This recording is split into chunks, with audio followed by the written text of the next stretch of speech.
Welcome to As the Story Grows. I'm Brian Patton. Today we welcome Tanith drummer Keith Robinson to the podcast. Tanith released Voyage on April 21st via Metal Blade Records.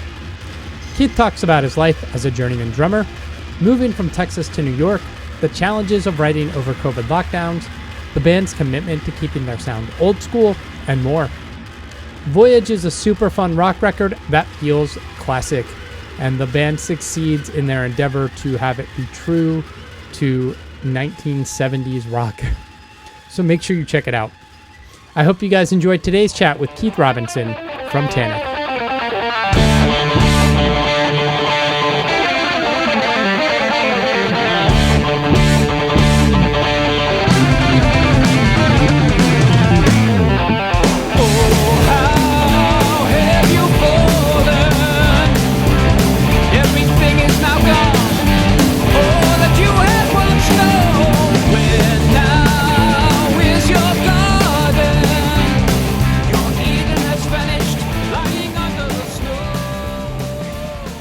How you doing? I'm doing great. Awesome, man. Awesome. Thanks for hanging. Appreciate it. Yeah. Where are you currently located? I am in Brooklyn, New York. Nice. That explains why everything is very tight and in that.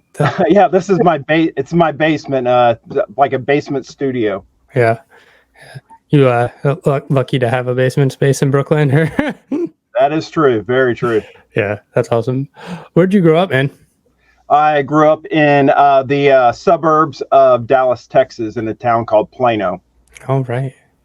What was growing up like? It was very suburban, very I grew up in the time where the kids went to the malls and hung out and played at the arcades and played video games and that kind of stuff. And so that was when you think of like a suburban kind of a middle-class suburban upbringing, that is pretty much what my upbringing was. Just normal, nothing crazy. Just Yep. What got you into music? Oh, I guess when I was about 10 years old, I was like a lot of kids my age. I got bitten by the Kiss bug. And me and my friends, we were all into Kiss. And for some reason, I don't know why it was like Peter Criss, or I don't know if it's the big drum set, or, I don't know why I was drawn to that, but I was. And from there, it just never stopped, from the 10 years old to today. And, of course, I progressed from Kiss, to other bands, to other styles, other this and that. But, that's where it got its start. Nice. Were you like bugging your parents immediately for drum kit at that point? Yeah, kind of. Yeah, I think it went maybe, I don't know, maybe a year or so. But they saw I had interest, and they bought me like a little cheap 3-piece drum set, just a kick, snare, and a rack drum. And I made the best of that. And then we moved to a 5-piece set, and they were always super supportive of me playing drums, and I was fortunate to have that. That's awesome. I've talked to a bunch of drummers recently, and it's like I feel like parents are like, "Why don't you try piano first?" Yeah. No, there definitely was times where I would be playing my drums, and I'd go into the living room, and my dad had like the TV just cranked up super loud, and I never knew why. Because, by the time I went into the living room, there was no drums or anything. It just dawned on me like years later. And, and neighbors down the street telling me we could hear you playing today. And, and they lived like 4 houses down. And so, but everyone, as far as I know, there was never any complaints about the drums. And I did play all the time. Yeah. When did you start playing in bands? I guess my first band was actually in like 7th grade. It was the first time that so I think I started like in 5th or 6th grade, and then we played like a 7th grade dance, and we were playing like Come Together by the Beatles and Smoke on the Water, and like those kind of songs, and did I don't know, like a handful of gigs. But I've been in bands ever since then. Yeah. Yeah. What led you out of Texas? Well, I was in Texas. After like growing up in Plano, I went to college in in a little town called Nacogdoches, Texas, at a school, Stephen F. Austin State, and I got a music degree there to study classical music. And then I decided that wasn't for me, and I moved to Austin with a rock band of mine, and I lived in Austin for 20 years. And so I've been in New York now for I think 14 years, and it was actually a family move while I ended up moving to New York, because my daughter wanted to go to school here, and she wanted to see what it was going to be like before going into college. And so I had been on the road for 10 years, and I was off the road, and she presented us with this, y'all love New York. Why don't we all move up there and we'll see if we like it? And my wife and I were just kind of looking at each other like, that's actually a pretty good idea. And so we moved up here for a year initially, and decided that we liked it and have been here ever since. Nice. What was that transition like from Texas to New York? It was, I was ready for something new. I had toured a lot all over America and some internationally. And so I'd witnessed a lot of different parts of the United States, and I had actually played gigs in New York, and my wife and I had traveled up here, and just, some cities you go to and it was like, okay, this is cool, or I like this part of this city. And when I first came to New York, I was like, everything made sense to me. And so it was, going for 1 year initially, it was, just kind of a trial to see what it was going to be like. But I've always just kind of connected with the city, and I like how it works, and I like not having a car and being able just to, take the subway everywhere and that kind of stuff. And so the transition for me wasn't hard at all, because it was something that I was kind of ready for. Yeah. That's cool. What bands were you touring with? I traveled. I have kind of like a journeyman's resume, but I started out playing. My first traveling gig was with a blues piano player named Marcia Ball, who in the blues world is she's well known. She's been Grammy nominated and has won many BMA Blues Music Awards. And so I did that for a couple of years, and then I played with a who's now kind of a legendary country singer out of Texas named Charlie Robison. Okay. And I played with him for. He had a major label deal for about the first year and a half that I was in the band, and then we kind of moved it closer back to home, and I did that for probably 8 years maybe, and then I had some time off and was just doing this and that around Austin and traveling kind of regionally, and then that's when we moved to New York. Nice. It's kind of easy to be like a drummer for hire session sort of thing, like. Yeah, that's kind of what I've always done, and that's before, and that's when I first met Tanith. They hired me as a session guy just to do the records, and then as things went on, I actually became a band member. Nice. How'd you connect with them? Kind of oddly enough, when I was in Austin, I used to work at a drum shop, Tommy's Drum Shop in Austin, and a guy that I'd known just because he was a customer, he had moved to New York maybe 10 years before I did. And once I moved to New York, we kind of connected, because we were just buddies. And he had started playing bass. And so he asked me to play a gig with him. It was nice because since we were both drummers, we never got to play with each other. But he was playing bass. And oddly enough, we were just doing this country brunch thing at a barbecue restaurant in Brooklyn, where we're playing like Waylon Jennings songs and Willie Nelson, and just it's kind of like a no rehearsal, show up and play, and he had a friend who ended up being Cindy from Tanith, and she brought Russ to come see her friend play bass, and then they saw me playing drums, and then decided, well, I don't know, maybe he might be the right guy to do the recording with us. And so it was like, yeah, just from a connection that I'd made like 25 years ago, that I ended up playing with Tanith. Nice. Was that to record the Citadel 7-inch? Yes. Yeah. Nice. What do you know what inspired the sound of the band and kind of this like 70s like classic rock sound?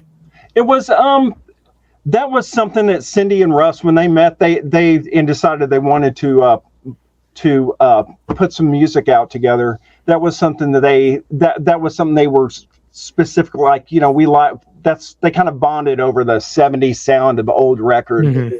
And, you know, it'd be cool, like, we played and, you know, maybe, like, wrote some tunes kind of like that. And that's kind of both their shared love for that kind of music is where it started. And then, like, when they asked me to join them on the record, they asked me for recommendations of studios, and I told them my friend Hugh Poole had a studio and that recorded to tape. And then it kind of got the idea rolling, like, well, you know, like, we have the 70s sound, so maybe, like, we'll record it like they recorded songs in the 70s, and we used, like, all vintage gear and all, you know, and try to keep it all period correct, and that kind of became a thing for the band. Yeah, I was going to ask about the recording, because listening to the new record and listening to the full discography, like, you listen to modern records and the drums, because everything is sampled these days, and right. You know, there's no like live drums. Like, there's something refreshing in like hearing, like, it's like I can hear that snare drum or that hi-hat, like. Right. Well, I'm glad you got. I see a drum set back there. Are you a drummer as well? Yeah. Okay. Yeah, that is kind of it's something that initially I wasn't like totally like aware of. I mean, I knew that we were recording it different, and we weren't going to be like, you know, like pushing everything, you know, totally compressed and all these big sounds, that it was going to be a natural sound. But the cool thing about it is that it, instead of hearing like what an engineer or a mix engineer has, you know, that has time aligned everything and fixed all the vocals and made it sound perfect, with us, it makes, when you're recording to tape, you don't have all that editing. You know, you can't move that snare drum over right on the thing, right. or grid everything out and pitch correct all the vocals, and so you end up with a sound that is it's just more of a human sound. It sounded like what we were playing in the room. Yeah. And certainly there was some overdubs and that kind of thing, but it was, there wasn't many, because you don't have the endless supply of tracks and stuff like you do with like if you're recording to Pro Tools and that kind of thing. So it's, you have to make a lot of decisions with the tape in the front end, rather than waiting till the very end and then, like, kind of Frankensteining like the greatest hits of the drum track and making a track out of that. And so in the end, it just makes it sound like it's like guys in a room, and that's what we all love about old Led Zeppelin records, or old Boston records, or old the early Iron Maiden records, or whatever. It just felt more honest to us. Right. If you're rushing the click, and so be it. Right. Yeah. And and if it sounds terrible, then you go back and re-record it. Right. And, but there's with the drums, there's no punching in, or because you might end up, if you didn't realize, like a cymbal crash was hanging over, and then you can hear where the punch is, and so it's just a different mindset. I guess. I run Pro Tools here in my studio. Yeah. So, I put like, I played this end of this song. Great. I'm going to put that from take 4 in here on top of take 2. But when you're doing it to tape, it's just like, you just kind of all one take, and you live with, if you didn't hear something initially and you've already started building the tracks on top of that drum take, well, then you're kind of stuck with what you had. Yeah. And, and in the end, it's kind of cool that way. Yeah. Yeah, you listen to so much modern music or modern like metal like I do, and especially as a drummer, you're just like, man, everything is like right up here all the time. Every hit is the same, and to hear something that's super dynamic and it's like the way you hit the snare matters, and it's Right. it's yeah, refreshing. Yeah. Well, good. I mean, I'm glad that you caught that because, and I mean, some of those modern records, they sound just freaking awesome. Yeah, they sound great, but they don't sound really human. Yeah. And so that's what, I mean, some of our, can the guys really play that? Yeah. Just like amazing stuff and everything's so tight.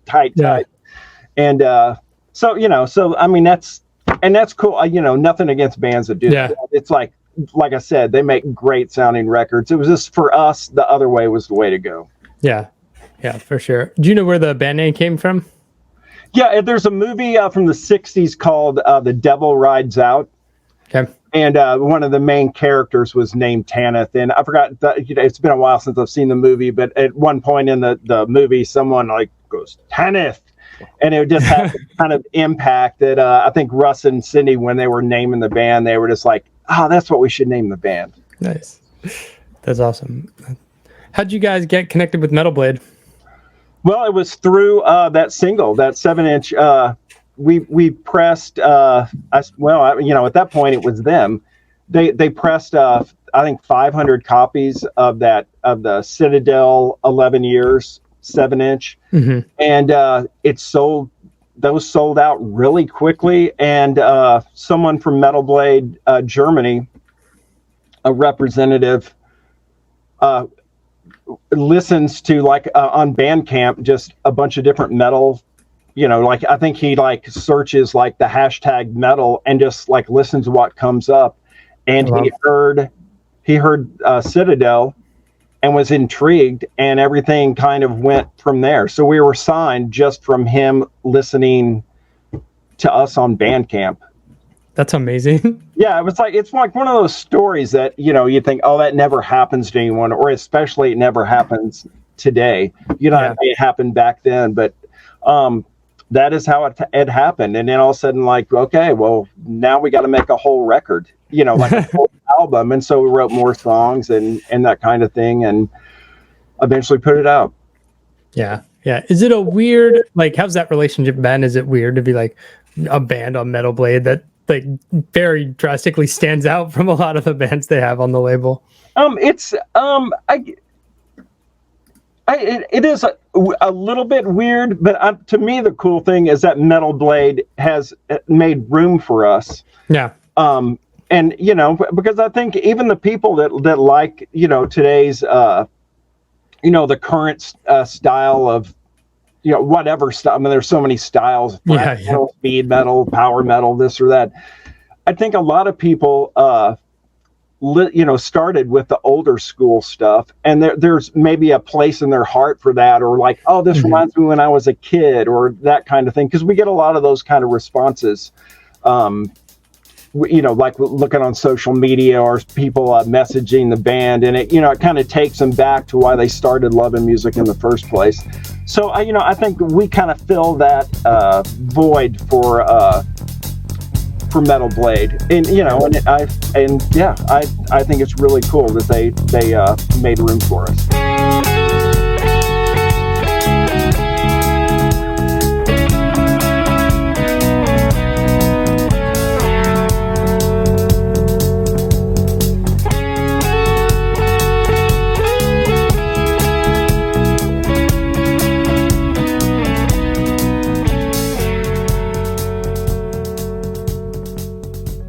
You guys put out In Another Time, May of 2019, and then a year later, everything is shut down. How'd the pandemic affect the band?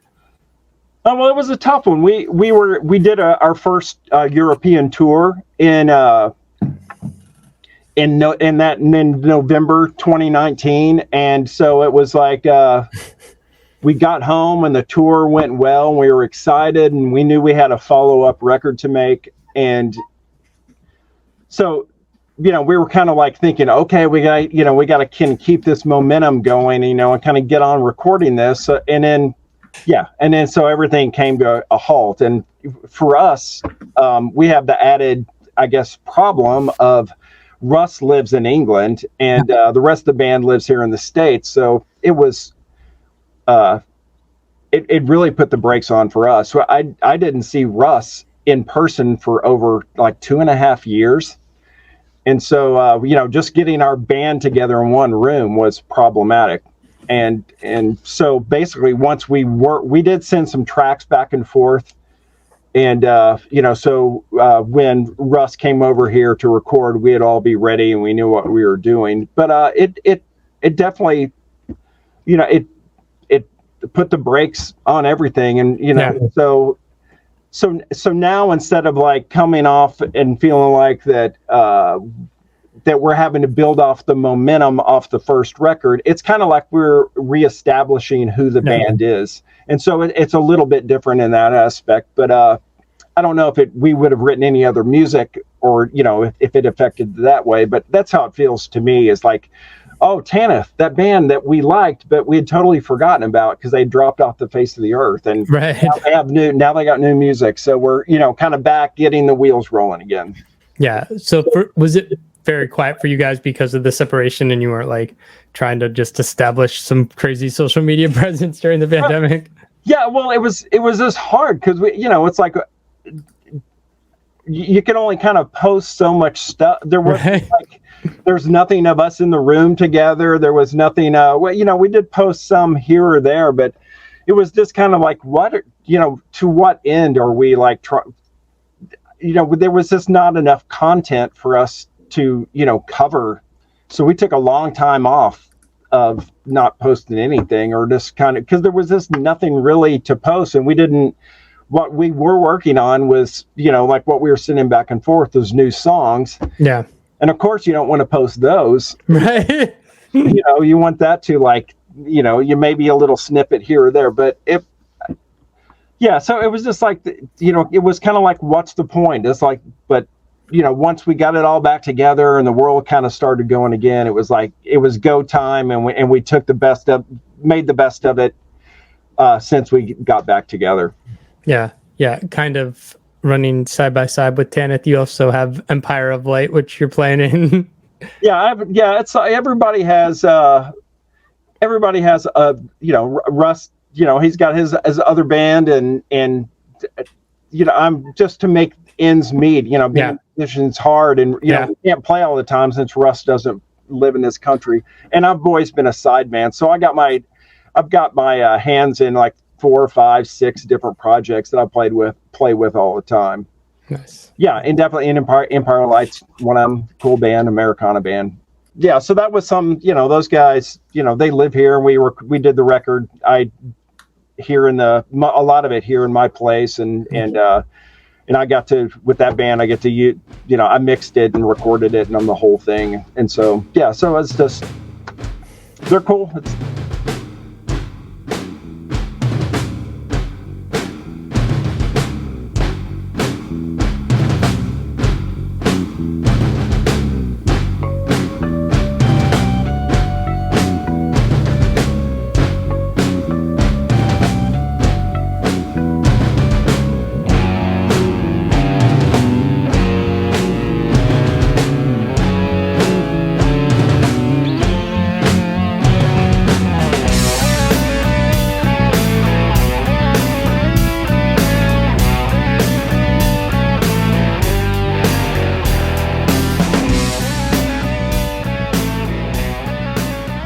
The new album, it's called Voyage, came out on last Friday. Where'd the title from the record come from? It was there's kind of like different themes that run like through the Tanith record. Space is kind of one of them, and it was, I think initially someone proposed like Space Voyage or something, Voyager or something, and it was just kind of like someone else said, well, what about just Voyage? And that kind of like rang true to me, because of like everything that we do starts with either Russ coming over here taking a big voyage, or us going over there, and everything kind of starts with a big trip with us. And so to me, that kind of worked on some different levels. It was like true to us just in real life, because of all the traveling we have to do, just keep the band together and working. And then it kind of like related to some of the space themes and stuff we have in the music. Yeah. Who did the album artwork? His name is Luke Cantrella. He's the same guy that did the first record, and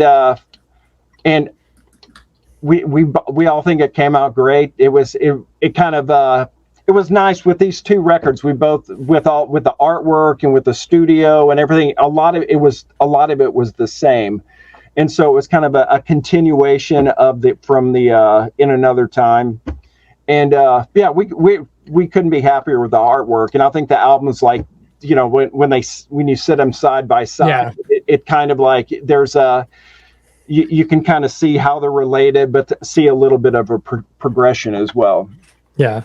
Were there things this record is in a lot of ways a progression of what you did on the debut, but were there things you were like, okay, we want to try thing X on this record that's different than we did on the last one to try to change things up, or just like continue to hone the craft? I think it was mainly a continuation, but but there is some different stuff. We have like more songs with like odd time signatures on it. We got so it's a little more proggy, I guess, in that aspect. Cindy's got a big bass solo in one of the songs, and there's a couple songs that are in major keys, which which kind of like is not always heard in the metal world. Yeah, and I think that's just part of the progression. Is like, we had these songs, and now it's like, okay, what can we do to kind of branch out, or to do, maybe not remake the first album, but like reference that and use the same kind of sounds, but and so that's how we ended up like doing the songs, the odd time signatures. And I used a bigger drum set on this one. The first one I was recorded on a 4-piece set, and this one I had some more toms, and and maybe like just personally speaking, I wanted to play a little more, have a little more of a presence on the record as a side guy. Which is primarily what I've done. You basically always want to kind of be in the background and let the singer or the guitar player, or let the song, the drums aren't to the forefront. And so this one I had a little bit more room, since I was actually a member of the band this time, to put a little more stamp on things. And I think that was true. Like Cindy has mentioned it before too. She wanted to challenge herself and play some more complicated stuff, and and so I think that's probably what happened with this second record. Yeah, you were like, fuck it, I'm John Bonham. I wish. Yeah. Do you have a tom preference? What tom setup you prefer when you play? Let's get drum nerdy. It's really kind of different. And like here in New York, you never bring your own drums. Like I guess I did to our record release show. I played my own set, but that's pretty rare. So I'm used to playing kind of whatever's in front of me. Okay. But I do feel like on on Voyage, there was some spots for some big fills, and I feel like that if you bring the little toms, like if you start a fill on the little tom, that is like, it's high pitched, and it's like, oh, I got to pay attention to that. You listen to some of those Rush records, and he's doing fills down here, but when he starts up at the top and goes all the way down, he's like making a big statement. And I want a little bit of that kind of statement. But as far as like, generally speaking, it's just whatever's going to be easy. I'm not Mr. Drum Fill, or I would rather just play a good groove. That's kind of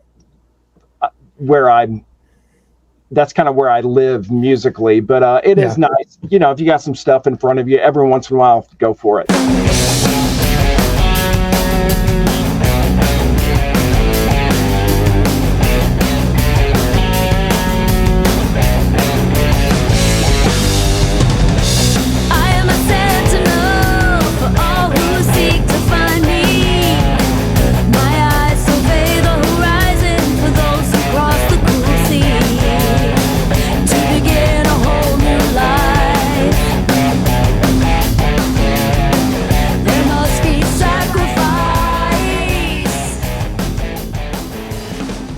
The album is out now. What's the rest of the year look like for the band? Because there's an ocean between all the members. Well, it's kind of an interesting thing. Like, it would be nice to be playing like right now. This is festival season, and you see all these big shows going on. And I know Hell's Heroes just took place down in Texas, and that's kind of like one of the big metal ones in the metal world, one of the big festivals. But we couldn't get booked on those because we had our last album was out in 2019, and we didn't, and we'd been kind of silent. And so there was no reason for anyone to think that we were doing anything. So now that we have the record out, it was too late to book stuff for like this summer. So we're starting to look. We have some things that could possibly work in the fall and into the winter. And so we're actually kind of looking at that for this year. And then like we're really starting to look so we can be busy in festival season next year and and be ready for that. Yeah. And take and hopefully like Voyage will open the doors to get us some of those like bigger European shows and tours and that kind of stuff. Yeah. Are there like specific bands or genres that work well when you guys are looking for tour packages or artists to play with, like where crowds are receptive, or it's just like you'll play wherever? Well, it's kind of like I don't know. I mean, in the end, I like just being on shows where the people are cool. Yeah. Like everyone's going to have a little bit different style of music, and I guess there is some bands that are maybe more suited to play with us. But we've played like some of the, like we did festival, like I think one of our maybe first shows was Frost and Fire in Ventura. It was some pretty heavy bands, but the people have always been receptive to what we do, and we played the Hammer of Doom, the Doom Metal Festival in Germany, and that was kind of like, we're not really a doom metal band, right? But we got a great response, and it's more about just playing with people who are cool and taking if we get a good offer, then we'll probably take it. But it could be with any kind of band.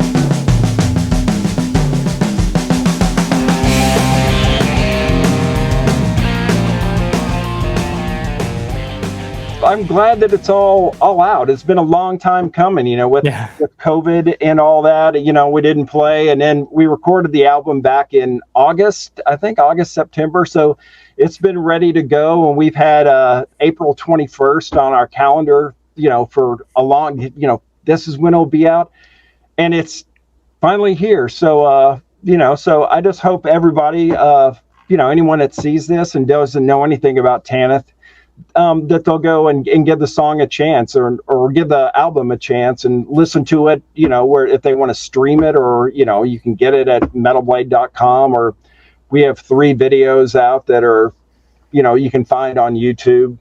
And so I just hope people will give the music a shot, and I hope they enjoy it. Dope.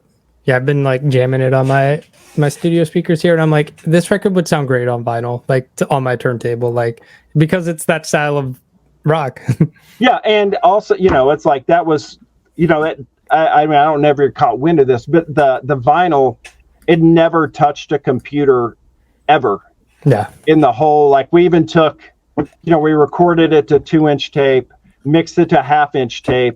Then Cindy and I took 6 1/2-inch tapes up to Peekskill, New York, to have them mastered direct to a lacquer master. Damn. And so, it's like the mastering guy at Mastered is Scott Hull. Like, we're watching this go by, and he's like looking things through he's looking at the grooves to make sure it's printing the right way. And it's like, I mean, in this day and age, you think it's intense.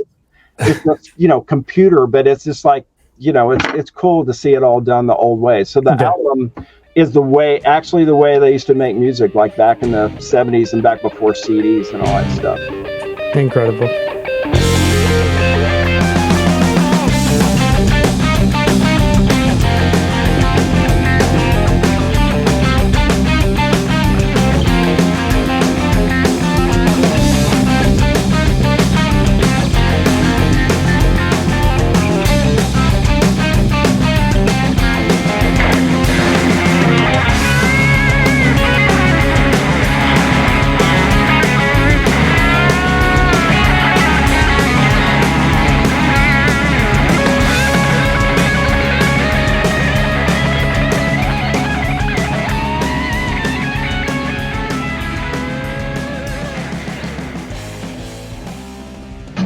Thanks for listening to As the Story Grows.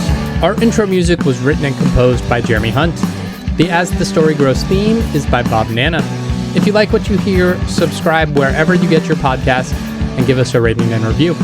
If you'd like to support the show financially, you can join us at patreon.com/asthestorygrows. Be a part of our community and join the ongoing conversation over on Discord. If you enjoy this episode, share it on social media with your friends. Much appreciated, and thanks for listening. I never felt so young and alive as when I'm diving into a tune. And now I'm learning as I listen along, and the wheels are turning, and I started a song. One good word and I'm gone. Oh, as the story grows, the more I want to know, the more I want to show you. As the story grows, as the story grows.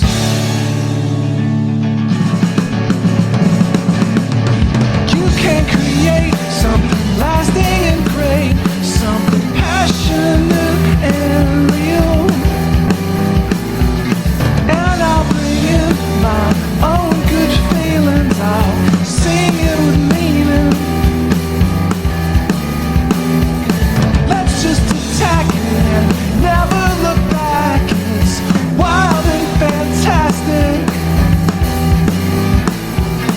All together at full power, we're so much better. What's that word I'm missing?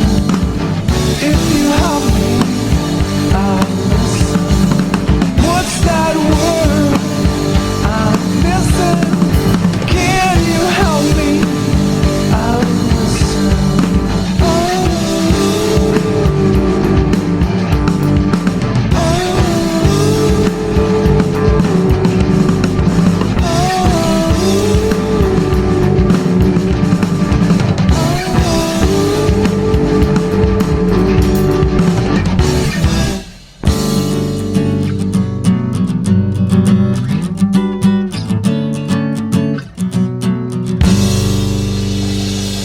Oh, as the story grows, the more I want to know,